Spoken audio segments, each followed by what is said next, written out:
jajjabduu akka sibiila jilbiiffachiiftu diina rasaasni akka bokkaa roobdi diimaa kibidda ibiddi irra qabat goonni Oromoo irra dhala sirbusa baaseenee dhiigaaf lateen kakat.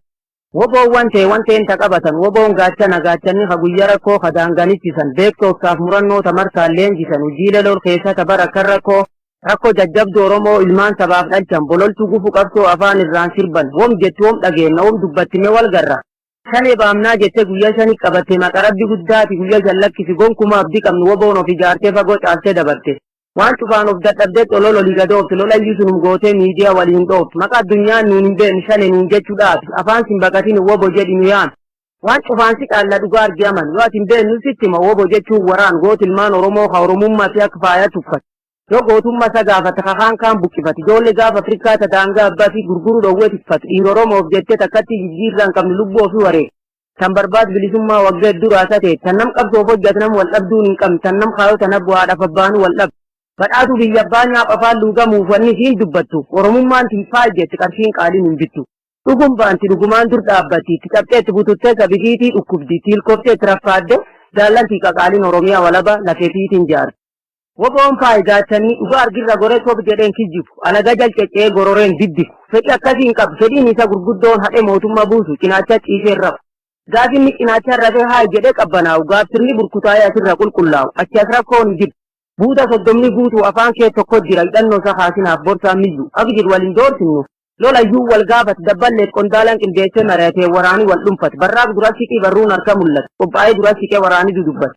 oduun qulqullitti woboo malii mul'atu waan hin beekne dubbate waan keessa hin jirreen du'a waan guyyaa hin beekne ofirratti eeguu jira dabees garaan dubbate waan dabeesaa maadee hama madarree hin qabne waan immoo guyyaadii haafuu dhoksa hin qabne kana dheen ijoollee nu agartee kokkofate. Fakkise guyyaan seenee woboon kaan dhuunfate kan namkee jiru beeka lolli faaya kun akkum jiru ta'e bileen akka ofii faayaman jedhan gadha'ee goonni waa xife ta'e jeesee irra hiikatee uffalee keessa deebi'ee injifannoo gonfate. Woboon faaya jaallanti faaya Oromoo jaalate jabeeffate qotate boolli seenu qote boolli hin kaa'u muk hin ta'u lafaatti hin jijjiiramu baqatee duran bahu yaraa waaqi taphate. Dabees harki labbu'ee maliin ni ganamdhaati galgalee qeeran dhaqe. Gocha gatte gaabbite wanni duri jedhaniif wanni duri nyaatan cuftii namatti dhoofte akki jedhan jiru dhuga waa'elii waaqa fuloonni nu gulba'e waan cufaanuu dabsate gootichi abba biyya gaachalni injifate.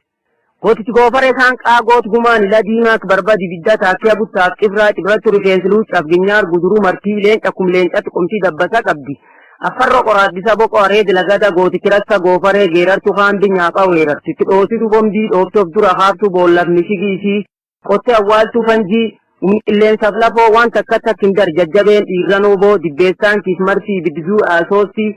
waan barbaadda gagguurtu irra tan qabni shakkii qaqalloo ilmaanaayya qalla dhiigoromtichaa tan qabsoo waliin nu darti ilmaan lammii takkacha dadhabdee gadiin seettu woboo amni miilan deemtu dirqama ofii fudhattee gammoojjiif badda oliif gad baadiyyaa gaarreen Oromiyaa tulluuwwan adda adda keessa qaxxaamu. Tan da'oo waaqa dhaga boraafattee qaancaafattee raftu battallola dhuunfattee guyyaa gaaddisuu oltu xoogaardee ergattee bushaa adamsitee ijjeettee waxalatti. Dhiibba mootummaa kanaatiin rakkoo nu jidduu jirtu nu sabni warra akkanaa gwanni hullaf jirtu kan takkin garree takkin dhageenye jedhu maan jennaan namuun beekaa waan takkin ta'in taane waan hin argin hin qabnu nafxanyaa badduu gumii xinna rukkiftu warri hin ceer kan fokkin hakanum duguugee kamafetti hidheeffatu kalaftan keessan qabnu ha immoo abba laftana qoccisee taa'u dhowu haati dhufe nurra quufee hiyyeessisu kaan sirbe kaabbaan ciqin jedhu alagaan sirbe dhiichi dhiirras neenca deemee daangaa adamsu akka saree saalaatu chii jedhanii mukaanii dabeesii warran ba'an korbaaseen warrabsu hin doone maan. Kanaan jiru enna dhiisa chabbonarra garbummaa ariyaan qabni jalatti Oromoon kuftu waan cufti tolchanii irraaftee dandeette qiniinnattee lammiinti Oromoon har'as ga'e. Barbaaddu Oromiyaa walabaa tolaan sabaaf hojjetti miinda tokkollee kan ta'een irreef gaachan uummata bubuqqiftuu iddaan guurtu garbummaa afaan qawweetiin diiddu sirni impaayar tortoraa qoorqalbii jeeftu miitu sirna nafxanyaa oositu mammadeessitu loltu abbootii garaa tuffatamtu agittimtu.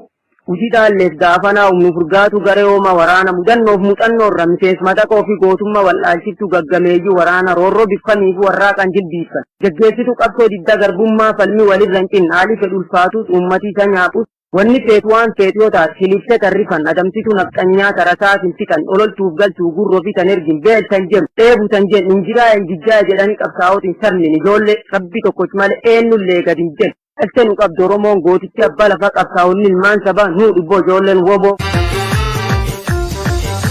Itti beekna woboo lolaari nasee walaansoo dantaa dhuunfaa miti sabaaf jirra dirree qabsoo nu waboodha du'a booda humna jajjabee olola miti Gawwee nuun dadhabee du'a booda humna furguggaatu saba kiyyaaf lammii kiyyaaf lubbuu kiyya habaatu nu gaafadhu tooftaa lola ribuus ta'e shorroquu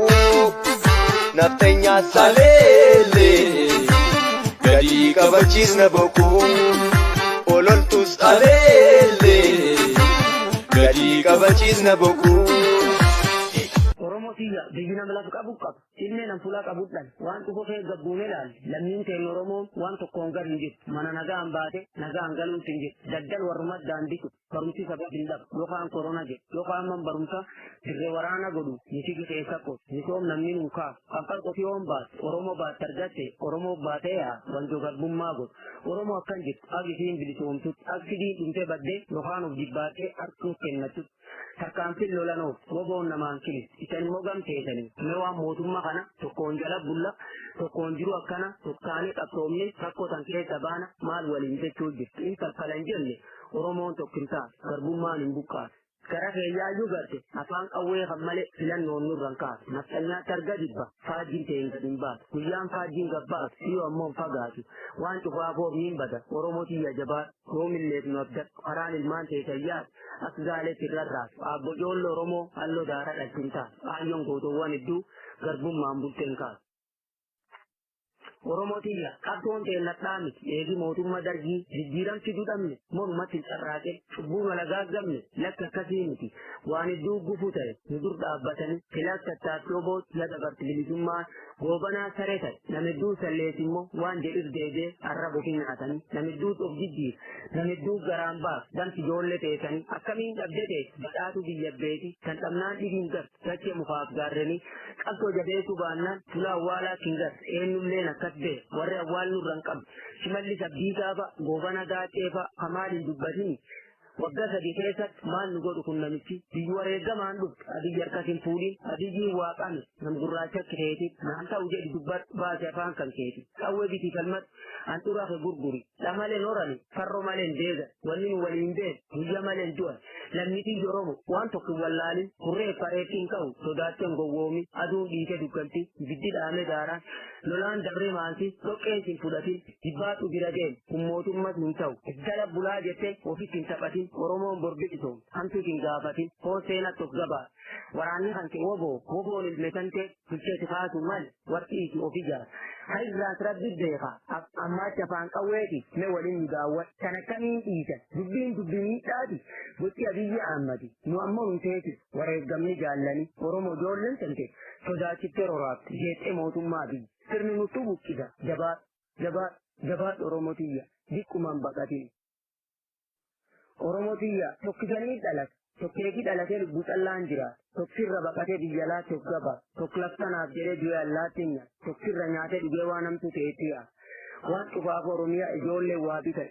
gootichi waraani fiitti dhoowwatee hardhaan ga'e nami fiitiin wadidhani Oromoo waan hin quufin namoofii gaafatani nu yaayyisan koomman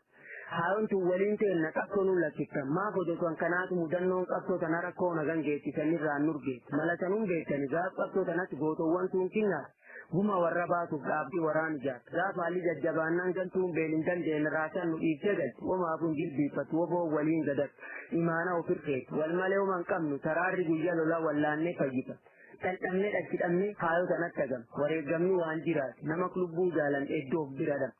kaan dhaamni qabsiin bitee kaan immoo nu jijjiire qabsoo tanirra jaarree uffati nu keeyyanni turreen fulaamtuun nu tartaa nyaati immoo nu gaaga'uuf nan feennan nu dhiyaat hirdhamne siiqadhamne ijoollee baddu kaan jedhamne moggaafamne immoo morkaaf jennee gaaf wanni sareeleen kun gara dhiigdanii yaas woboon qawwee irra tuullee haalona hedduu ba'a. Gaaf maatiin qabsaa'ota dhiibba nafxanyaatiin muraa walit godaan woboo daa'imti dhabdee hayyoon boottee mataan gaaf niitii dhaltitti intalti dubra dhaannaan oma itti mudi dhiirti wagaran jirti muddamtee itti baafte odoo Oromoon tanaatu Oromiyaa tan keessatti mudannoon qabsoo tanatti tan jedhee haa wanni waan keessan ba'an haa ta'uuti garuu otoo tokkotti dhiibuu tokkimmoo garan dhiibuu otoo tokko arganu jibbuu tokko dhadhan hoo baasu isiinu gabaabatte bilisummaan dhiyaatte injifannooleen boonsan Oromiyaa galmoofte jabaadhaan ifatinaa warri qabsoo Oromoo kaayorra qiccitan haal ulfaata kee baatana dhatiin dhaqqabdan waraana bilisummaa Oromoo lafeen irra cabdan lol keessan madooftanii dhiigitti nannattan maatiin qabsaa'ota obsaa sabri qabdan maatiin wareeggamtoota obsaa sabri qabdan maatiin qabsaa'ota sabboontonni Oromoo kan hidhamaa turtan ajjeefamaa turtan kana jettanii takka hiikkanii rifanne nuuf gumaachaa turtan waan xiqqoo guddoo qabdan rabbiin guddaan tan keessa anuu luusisu nagaanis nu waante biyyatti nu deebisu guyyaa bilisummaa guyyaa injifannoo gammachuu guddoo keessa hawal nu agarsiisu galatooma jecha taajjabaaf qopheessan ibsa walalicha handaaffisa roorrooti loltu waraan roorrooti jajjabee zoonii kibbaarra ibra soddon booru injifannoo kan uummata Oromoo oraa bulaa deebana gadaan gada bilisummaa Oromoo.